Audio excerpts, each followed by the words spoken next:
தமிழ்நாடு முதல்வர் தனது பிறந்தநாள் விழாவில் ஆற்றிய உரை வரலாற்று முக்கியத்துவம் வாய்ந்ததாக அமைந்துள்ளது. அகில இந்திய பார்வையோடு அவர் அரசியல் காய்களை நகர்த்தியிருக்கிறார். காங்கிரஸை தவிர்த்துவிட்டு மூன்றாவது அணி கட்டுவது நாட்டுக்கு நல்லதல்ல என்பதையும் அவர் அழுத்தமாக பதிவு செய்திருக்கிறார். பாரதிய ஜனதாவை வரும் நாடாளுமன்ற பொதுத் தேர்தலில் வீழ்த்த வேண்டும் என்பதற்கான வியூகத்தை அமைத்திருக்கிறார். அவருடைய உரை பிறந்தநாள் வாழ்த்தாக இல்லாமல் அல்லது பிறந்தநாள் செய்தியாக மட்டுமே இல்லாமல் 2024ஆம் ஆண்டுக்கான நாடாளுமன்ற பொதுத் தேர்தலுக்கான ஒரு அரசியல் பரப்புரையாக, தொடக்க உரையாக அமைந்திருக்கிறது. விடுதலை சிறுத்தைகள் கட்சி தொடர்ந்து இந்த கருத்தை வலியுறுத்தி வந்திருக்கிறோம். குறிப்பாக திராவிட முன்னேற்றக் கழக தலைவர் இதை முன்னெடுக்க வேண்டும் என்று வேண்டுகோள் விடுத்து வந்திருக்கிறோம். எங்களுடைய குரலுக்கு வலு சேர்க்கக்கூடிய வகையிலே முதல்வரின் உரை தெளிவாகவும் உறுதியாகவும் அமைந்திருப்பது மகிழ்ச்சி அளிக்கிறது. வரவேற்கிறோம், பாராட்டுகிறோம். அது மட்டுமில்லாமல் அவர் அகில இந்திய அளவில் ஒரு சுற்றுப்பயணத்தை மேற்கொள்ள வேண்டும். இதற்காகவே அவர் தமிழ்நாட்டையும் கடந்து அனைத்து மாநிலங்களுக்கும் பயணம் மேற்கொண்டு பாஜக எதிர்ப்பு சக்திகளை ஒருங்கிணைக்கிற முயற்சியில் ஈடுபட வேண்டும். அண்டை மாநிலத்தில் ஜெகன்மோகன் ரெட்டி அவர்களையும் சரி, சந்திரபாபு நாயுடு அவர்களையும், கேசி ராவ் அவர்களையும், மம்தா பானர்ஜி அவர்களையும், நிதிஷ்குமார் அவர்களையும், உத்தவ் தாக்கரே அவர்களையும், கெஜ்ரிவால் அவர்களையும், பினராயி விஜயன் அவர்களையும், அகில இந்திய அளவிலே பிஜேபி எதிர்ப்பு சக்திகள் தான் அதிகம். அவற்றையெல்லாம் ஒருங்கிணைப்பதில் தான் தேக்கம். அந்த தேக்கத்தை உடைப்பதற்கான ஒரு பிரகடனம்தான் முதல்வரின் உரை. ஆகவே அவர் சுற்றுப்பயணம் மேற்கொள்ள வேண்டும், பிஜேபி எதிர்ப்பு சக்திகளை ஓரணியில் திரட்ட வேண்டும் என்று விடுதலை சிறுத்தைகள் கட்சியின் சார்பில் வேண்டுகோள் விடுக்கிறோம். ஈரோடு கிழக்கு சட்டமன்ற தொகுதியில் 5 சுற்று எண்ணிக்கை முடிந்திருக்கிறது. 5 சுற்று எண்ணிக்கையிலேயே 26,000 வாக்குகள் வித்தியாசத்தில் EVKS இளங்கோவன் முன்னணியில் இருக்கிறார். ஏறத்தாழ 70,000-80,000 வாக்குகள் வித்தியாசத்தில் வெற்றி பெறுவார் என்பதை உணர முடிகிறது. கடந்த 2 ஆண்டு கால திமுக அரசுக்கு, நல்லாட்சி நிர்வாகத்திற்கு மக்கள் அங்கீகாரம் வழங்க வேண்டும் என்று ஈரோடு கிழக்கு சட்டமன்ற தொகுதியில் நடைபெற்ற தேர்தல் பிரச்சாரத்தின் போது விடுதலை சிறுத்தைகள் கட்சியின் சார்பில் வாக்காளர்களுக்கு வேண்டுகோள் விடுத்தோம். அதன்படி அவர்கள்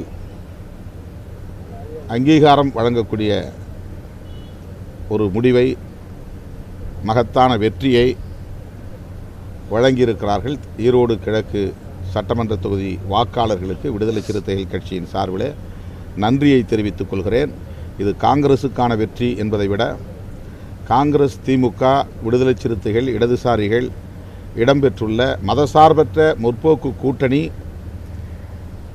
மக்களுக்கான கூட்டணி என்கிற அங்கீகாரத்தை தருகிற வெற்றியாக இந்த வெற்றி அமைந்திருக்கிறது என்று நம்புகிறேன். காங்கிரஸில் அகில இந்திய அளவில் இருக்கக்கூடிய தலைவர்கள், தலைமை அப்படிங்கிற ஒரு குளறுபடி சில நேரங்கள் இருந்து வருது. இப்போ மு.க. ஸ்டாலின் அவருடைய இந்த நகர்வு, நேற்று அவர் பேசின இந்த விஷயங்கள் இதெல்லாம் பார்க்கும்போது தவிர்க்க முடியாத ஒரு தலைவராக மு.க. ஸ்டாலின் உருவாகிறார் அப்படின்னு எடுத்துக்கலாமா? அவருடைய பங்களிப்பு தேவை என்பது அகில இந்திய அளவில் எந்த அளவுக்கு தேவையான ஒன்றாக? நேற்று பிறந்தநாள் விழாவில் பங்கேற்று உரையாற்றிய திரு ஃபரூக் அப்துல்லா அவர்கள்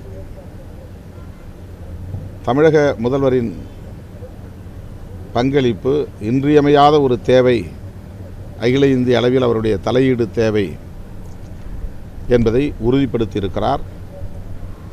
காங்கிரஸ் பேர் இயக்கத்தினுடைய அகில இந்திய தலைவர் மல்லிகார்ஜுன் கார்கே அவர்களும் திமுகவினுடைய பாத்திரம் மிகவும் முக்கியத்துவம் வாய்ந்தது என்பதை சுட்டிக்காட்டியிருக்கிறார். திராவிட முன்னேற்றக் கழக தலைவர் தமிழக முதல்வர் அண்ணன் தளபதி அவர்கள் அதற்கு விடையளிக்கக்கூடிய வகையிலே திமுக அத்தகைய முன்முயற்சிகளை எடுக்கும், அந்த களத்தில் முன்னின்று பணியாற்றும் என்பதை உறுதிப்படுத்தியிருக்கிறார்.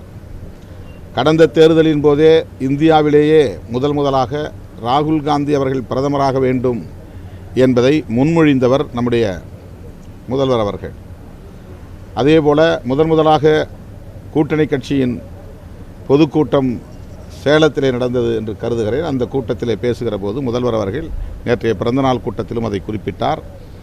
தமிழ்நாட்டில் அமைப்பதைப் போல் இந்தியா முழுவதும் காங்கிரஸ் முன்முயற்சி எடுத்து சிதறி கிடக்கிற எதிர்க்கட்சிகளை ஒருங்கிணைக்கக்கூடிய வகையில் ஒரு அணியை கட்ட வேண்டும் என்று வேண்டுகோள் விடுத்தார். ஆகவே அவர் பாஜகவை வீழ்த்த வேண்டும் என்பதில் திடீரென்று அவர் முடிவெடுக்கவில்லை. அந்த வியூகத்தை ஏற்கனவே அவர் எடுத்துவிட்டார்.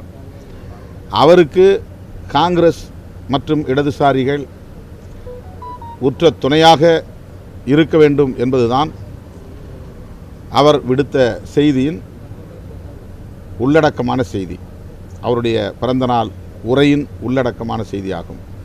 ஆகவே அனைத்து தரப்பு ஜனநாயக சக்திகளும் இதில் உணர்ந்து ஒருங்கிணைய வேண்டும். பிஆர்எஸ், அதாவது கேசி ராவ் அவர்கள் பாரத் ராஷ்டிரிய சமிதி என்கிற தேசிய அளவிலான கட்சியை தொடங்குகிற போது எனக்கு அழைப்பு விடுத்திருந்தார். அவருடைய கட்சியின் செயற்குழு கூட்டத்திலேயே நான் உரையாற்றும் போது காங்கிரஸை தவிர்த்துவிட்டு ஒரு மூன்றாவது அணி தேவையில்லை, காங்கிரஸோடு இணைந்து பிஜேபியை வீழ்த்துவதற்கு வியூகம் அமைப்போம் என்ற வேண்டுகோளை நான் விடுத்தேன். விடுதலை சிறுத்தைகளும் இந்த ஜனநாயக சக்திகளை ஒருங்கிணைப்பதிலே திராவிட முன்னேற்றக் கழகம் முன்னெடுக்கக்கூடிய முயற்சிகளுக்கு உற்ற துணையாக இருப்போம் என்பதை தெரிவித்துக் கொள்கிறேன்.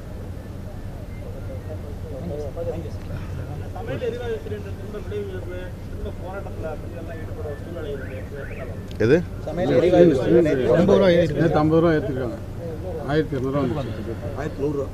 மோடி அரசு மக்களுக்கான அரசு இல்லை, அது கார்ப்பரேட்டுகளுக்கான அரசு என்பதை மீண்டும் மீண்டும் உறுதிப்படுத்தக்கூடிய வகையில்தான் இந்த சமையல் எரிவாயுவினுடைய விலை உயர்வாகும்.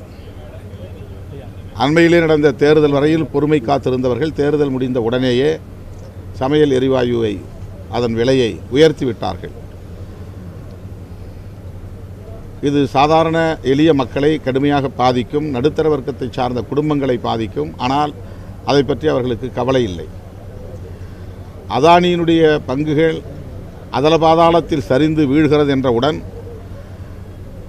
மிக மோசமான சரிவை சந்தித்து கொண்டிருக்கிற சூழலிலும் கூட ஸ்டேட் பேங்க் ஆஃப் இந்தியா அதானியின் பங்குகளை வாங்குகிறது என்றால் அது வங்கியின் தனிப்பட்ட முடிவு அல்ல, அரசின், இந்திய ஒன்றிய அரசின் முடிவு. ஆக அதானி வீழ்ந்து போகாமல் பாதுகாக்கப்பட வேண்டும் என்பதில்தான் மோடிக்கு அக்கறை இருக்கிறது. அவருடைய பங்குகளை ஸ்டேட் பேங்க் ஆஃப் இந்தியாவை கொண்டு வாங்குகிறார், வாங்குவதற்கு வழிகாட்டுகிறார். அவர் யாருக்காக உழைக்கிறார் என்பதை இப்போதாவது மக்கள் புரிந்து கொள்ள வேண்டும். அவருடைய 8 ஆண்டு கால ஆட்சியில் நாடு வலிமை பெற்றது என்பதை விட அவருடைய நண்பர் அதானி உலக பணக்காரர்களின் வரிசையிலே வந்தார். ஹிண்டன்பர்க் அறிக்கை தான் அதானி முகத்தையும் மோடியின் முகத்தையும் உண்மை முகத்தை அம்பலப்படுத்தி இருக்கிறது. பிபிசி வெளியிட்ட ஆவணப்படம் குஜராத் முதலமைச்சராக இருந்தபோது மோடி என்னவாக இருந்தார், சிறுபான்மை மக்களுக்கு எதிராக எப்படி செயல்பட்டார், மதவெறியை தமது அரசியல் ஆதாயத்திற்கு மூலதனமாக பயன்படுத்தி கொண்டார் என்பதை அம்பலப்படுத்தி இருக்கிறது. ஹிண்டன்பர்க் அறிக்கை அதானியை மட்டும் அம்பலப்படுத்தவில்லை, அதானிக்கு பின்னிருந்து வேலை செய்யக்கூடிய பிரதமர் மோடியையும் அம்பலப்படுத்தி இருக்கிறது. ஆக அவர் கார்ப்பரேட்டுகளுக்கானவர். அதனால்தான் சமையல் எரிவாயுனுடைய விலைவாசி தற்போது மிகவும் எளிய மக்கள் பாதிக்கப்படக்கூடிய வகையிலே உயர்த்தப்பட்டிருக்கிறது. இதை வன்மையாக கண்டிக்கிறோம். சமையல் எரிவாயு விலை உயர்வை ரத்து செய்ய வேண்டும். இந்திய ஒன்றிய அரசு அதை திரும்பப் பெற வேண்டும் என்று வலியுறுத்துகிறோம்.